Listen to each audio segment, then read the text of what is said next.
Praise the Lord. Hallelujah. Good morning. ఈరోజు దేవుని వాగ్దానము సామెతల గ్రంథము 24వ అధ్యాయము 3వ వచనము.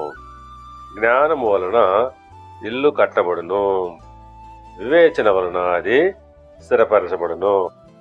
ఆమేన్. క్రీస్తునందు పిల్లరా, జ్ఞానము చేత ఒక ఇల్లు కట్టబడును, వివేచన చేత అది స్థిరపరచబడును అని సామెతల గ్రంథకర్త అంటున్నాడు. అవును, ఇక్కడ ఇల్లు అనగా కుటుంబము. జ్ఞానం చేత ఒక కుటుంబము కట్టబడుతుంది, అది స్థిరపరచబడుతుంది.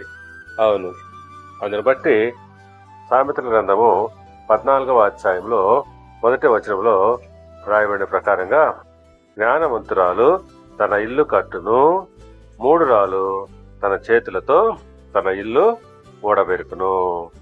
అవును, జ్ఞానవంతురాలైనటువంటి స్త్రీ తన ఇల్లును కుటుంబాన్ని కట్టుకుంటుంది. అవును, దేవుని యందు భయము భక్తి కలిగినటువంటి వారు తమ యొక్క కుటుంబాన్ని కట్టుకుంటారు. అది దేవుని జ్ఞానం చేత స్థిరపరచబడుతుంది. దేవుడు మిమ్మల్ని దీవించి ఆశీర్వదించి వర్ధిల్ల చేయునుగాక. ఆమేన్.